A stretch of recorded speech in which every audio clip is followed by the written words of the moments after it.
Students, आज हम discuss करेंगे मैन्युफैक्चर ऑफ फर्टिलाइजर्स। हम फर्टिलाइजर्स को कैसे बनाते हैं। फर्टिलाइजर्स क्या होते हैं? ये केमिकल कंपाउंड होते हैं जो कि हम सॉइल में या फिर लैंड में हम इनको ऐड करते हैं। क्यों ऐड करते हैं? So that for the better growth of crops. ठीक है, क्रॉप्स की बेहतर नशोनुमा के लिए, बेहतर ग्रोथ के लिए, या हम कहते हैं कि हेल्दी ग्रोथ के लिए। ठीक है, हम जो है क्या यूज़ करते हैं? केमिकल कंपाउंड, जिनको हम क्या कहते हैं? फर्टिलाइजर्स।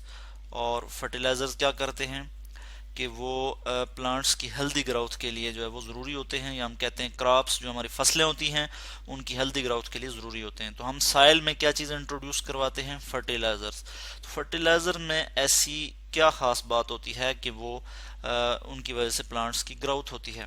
ठीक है, तो फर्टिलाइजर्स जो है उनमें कुछ जो है वो न्यूट्रिएंट्स होते हैं। फर्टिलाइजर्स में क्या होता है जी? न्यूट्रिएंट्स होते हैं जो कि प्लांट्स या फिर हम कहते हैं क्रॉप्स की बेटर ग्रोथ के लिए ज़रूरी होते हैं, न्यूट्रिएंट्स। और उनमें जो है मेन प्रिंसिपल जो न्यूट्रिएंट्स हैं वो तीन होते हैं। तीन मेन कंपोनेंट आप कह सकते हैं फर्टिलाइजर्स के, जिनमें हमारे पास क्या हो सकता है? नाइट्रोजन हो सकता है, nitrogen in the form of nitrate ion. ठीक है, नाइट्रोजन नाइट्रेट आयन की फॉर्म में होगा, नाइट्रेट आयन की फॉर्म में नाइट्रोजन होगा। इसी तरह फॉस्फेट होगा, सॉरी फॉस्फोरस होगा, phosphorus in the form of phosphate ion, PO4। ठीक है जी, 3 नेगेटिव आयन, फॉस्फेट आयन, ये भी क्या न्यूट्रिएंट है। इसी तरह से पोटेशियम आयन, पोटेशियम को हम K से रिप्रेजेंट करते हैं इस तरह से, पोटेशियम आयन। तो ये जो हैं ये क्या हैं? ये तीन जो है ये प्रिंसिपल कंपोनेंट हैं किसी भी फर्टिलाइजर के, या हम कहते हैं केमिकल फर्टिलाइजर्स के प्रिंसिपल कंपोनेंट्स हैं। ये तीन जो न्यूट्रिएंट्स हैं ये क्या हैं? इनको हम कह सकते हैं प्रिंसिपल, बुनियादी जो कंपोनेंट्स हैं, प्रिंसिपल कंपोनेंट्स हम कहते हैं कंपोनेंट्स। और किसके जी? केमिकल फर्टिलाइजर्स के, chemical fertilizers, principal component of chemical chemical fertilizers. ठीक है, केमिकल फर्टिलाइजर्स के बुनियादी जो कंपोनेंट्स हैं, जो न्यूट्रिएंट्स हैं, वो क्या हैं? नाइट्रेट आयन, फॉस्फेट आयन और पोटेशियम आयन। ये जो न्यूट्रिएंट्स होते हैं ये इन फर्टिलाइजर्स में मौजूद होते हैं, जिनकी वजह से क्या होती है? क्रॉप्स की ग्रोथ होती है, बेटर ग्रोथ होती है, या हम कहते हैं हेल्दी ग्रोथ होती है। ठीक है, ये न्यूट्रिएंट्स जो है वो ज़रूरी होते हैं। तो हम यहाँ पे हम बात करेंगे न्यूट्रिएंट्स की, और सॉरी फर्टिलाइजर्स की, और हम नाइट्रोजिनस फर्टिलाइजर्स की बात करेंगे। Nitrogenous nitrogenous fertilizers. और उसमें हम बात करेंगे कि नाइट्रोजन का जो कंपाउंड है, ठीक है जी, मेन जो हम कंपाउंड देखते हैं वो अमोनिया है, NH3 अमोनिया। अमोनिया जो है वो मेन कंपाउंड है। इसमें से जो है हम मज़ीद हम कहते हैं कि इसमें से हम जो है क्या क्या करते हैं? नाइट्रोजन फर्टिलाइजर्स बनाते हैं, या ऐसी फर्टिलाइजर जो कि अमोनिया से डिराइव्ड हों। ठीक है जी, अमोनिया से जो डिराइव्ड हों।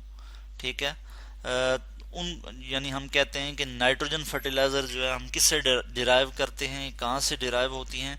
अमोनिया से डिराइव होती हैं। तो वो क्या बन जाती हैं? Nitrogenous fertilizers. Nitrogenous fertilizer ammonia के कंपाउंड है, या हम कहते हैं अमोनिया से अमोनिया के से डिराइव्ड हैं। ठीक है, जैसे हम देख लेते हैं कुछ कॉमन फर्टिलाइजर्स, और हमारे पास कुछ कॉमन फर्टिलाइजर्स हैं। कौन सी हैं जी? मैं वो डिस्कस कर लेता हूँ यहाँ पे। जैसे सबसे पहले हम देखते हैं लिक्विड अमोनिया। ठीक है जी, NH3 अमोनिया, और मैं यहाँ पे लिखूंगा लिक्विड। लिक्विड अमोनिया जो है इसको हम एज अ फर्टिलाइज़र के तौर पे यूज़ करते हैं।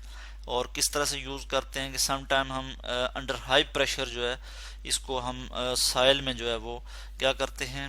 अप्लाई करते हैं, या हम साइल में ऐड करते हैं, डायरेक्टली हम साइल में ऐड करते हैं लिक्विड।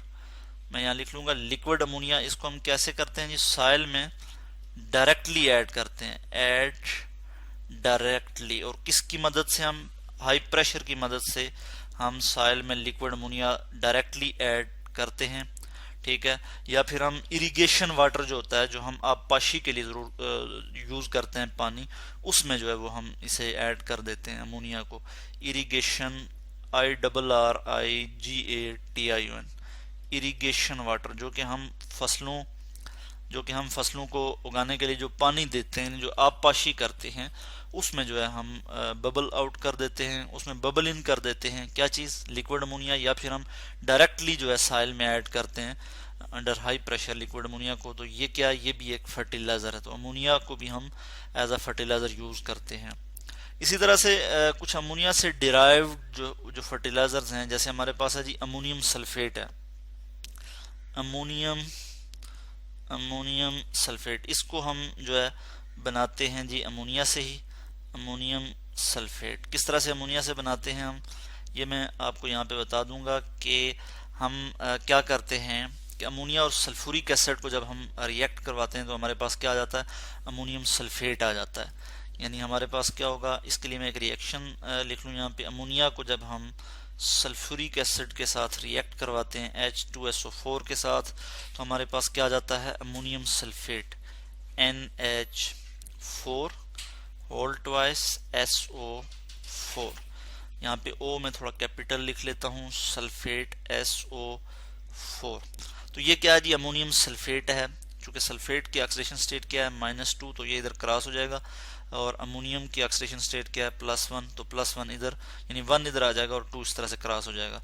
ठीक है, यानी अमोनियम अगर अमोनियम जो है वो एक इलेक्ट्रॉन लूज कर रहा है, तो चूंकि सल्फेट 2 इलेक्ट्रॉन इसने गेन करने हैं, तो यहाँ पे 2 अमोनियम आयन जो है वो बनेंगे, जो कि 2 इलेक्ट्रॉन लूज करेंगे, तो सल्फेट जो है वो 2 इलेक्ट्रॉन वो गेन करेंगे। तो इस तरह से ये क्या है, अमोनियम सल्फेट। तो अमोनियम सल्फेट क्या है, ये एक फर्टिलाइजर है जो कि हम यूज करते हैं for the better development and growth of crops. ठीक है, क्रॉप्स की बेहतर नशोनुमा के लिए, उनकी बेहतर डेवलपमेंट के लिए हम अमोनियम सल्फेट क्या है, एक फर्टिलाइजर है, ये यूज करते हैं, जो कि किससे डिराइव है, अमोनिया से। ठीक है, अमोनिया क्या है, नाइट्रोजन का कंपाउंड है। तो अभी हम क्या पढ़ रहे हैं, नाइट्रोजनस फर्टिलाइजर्स। इसी तरह हम देखते हैं अमोनियम नाइट्रेट है हमारे पास, अमोनियम नाइट्रेट है। तो मैं अमोनियम नाइट्रेट लिख लेता हूँ, अमोनियम नाइट्रेट। अमोनियम नाइट्रेट हम किस तरह से प्रिपेयर करते हैं कि हम नाइट्रिक एसिड को रिएक्ट करवाते हैं जब अमोनिया के साथ, तो हमारे पास क्या आ जाता है, अमोनियम नाइट्रेट आ जाता है। इस रिएक्शन को मैं यहाँ पे लिख लूँगा, अमोनिया। ठीक है, और इसको हम रिएक्ट करवाएंगे नाइट्रिक एसिड के साथ, HNO3 नाइट्रिक एसिड, और हमारे पास प्रोडक्ट में क्या आ जाएगा, ammonium nitrate NH4 NO3 ammonium nitrate. ठीक है, और अमोनियम नाइट्रेट क्या चीज़ है, अमोनियम नाइट्रेट जो है ये एक फर्टिलाइजर है जो कि हम प्लांट्स की या क्रॉप्स की ग्रोथ के लिए, बेटर ग्रोथ के लिए यूज करते हैं। इसी तरह से हम देखते हैं कि यूरिया है, यहाँ पे हम यूरिया की बात करेंगे। यूरिया भी हम एज अ फर्टिलाइजर यूज करते हैं, और इसका मैं यहाँ पे आपको फार्मूला बता दूं, NH2C+O NH2। ठीक है, ये क्या है, यूरिया। ये किससे बनता है, ये भी अमोनिया का डिराइव्ड कंपाउंड है, हम कहते हैं ये अमोनिया से डिराइव्ड है। ये भी फर्टिलाइजर के तौर पे यूज होता है, और ये अमोनिया से डिराइव्ड है। यानी हम ये किस तरह से हासिल होता है कि जब हम अमोनिया को रिएक्ट करवाते हैं कार्बन डाइऑक्साइड के साथ, CO2 कार्बन डाइऑक्साइड के साथ। अच्छा, इससे पहले मैं यहाँ पे इक्वेशन भी यहाँ पे बैलेंस कर लूँ, यहाँ पे मैं 2 लिख लूँगा, इक्वेशन जो है यहाँ पे बैलेंस हो जाएगी। ठीक है, अब हम बात कर लेते हैं किसकी, यूरिया की। और जब कार्बन डाइऑक्साइड के साथ ये रिएक्ट करेगा तो ये एक रिवर्सिबल रिएक्शन होगा इस तरह से, और अमोनियम कार्बामेट बन जाएगा, NH2CO2 मैं इस तरह से लिख लेता हूँ, और NH4 पॉजिटिव। ठीक है, ये सॉलिड स्टेट में होगा, इसको हम कहते हैं अमोनियम कार्बामेट, अमोनियम कार्बामेट। ठीक है, और अमोनियम कार्बामेट फिर क्या हो जाएगा, ये मजीद आगे जो है डिकम्पोज होगा, और किस में हो जाएगा, यानी हमारे पास क्या आ जाएगा, NH2CO, जिसको मैंने इस तरह से लिखा हुआ है, कार्बन की 4 ऑक्सीडेशन स्टेट बैलेंस की हुई हैं, 1 2 3 4, ये क्या है, CO, और फिर यहाँ पे NH2, और यहाँ पे हमारे पास क्या आ जाएगा, वाटर, H2O, वाटर। ये भी स्टीम की फॉर्म में वाटर आ जाएगा यहाँ पे। ठीक है। तो इस तरह से हमने यूरिया प्रिपेयर किया। यूरिया क्या है, ये भी एक फर्टिलाइजर है, नाइट्रोजिनस जो है वो फर्टिलाइजर है। और अगर हम एफिशिएंसी की बात करें नाइट्रोजिनस फर्टिलाइजर्स की, तो नाइट्रोजिनस फर्टिलाइजर जो होती हैं उनकी एफिशिएंसी डिपेंड करती है नाइट्रोजन पे, कि किसी भी फर्टिलाइजर में जो नाइट्रोजन की फर्टिलाइजर है, जो नाइट्रोजन से बनी है, उसमें कितनी ज्यादा नाइट्रोजन मौजूद है। ठीक है, तो इस तरह से आज हमने पढ़ा मैन्युफैक्चर ऑफ फर्टिलाइजर्स और हमने बात की नाइट्रोजिनस फर्टिलाइजर की।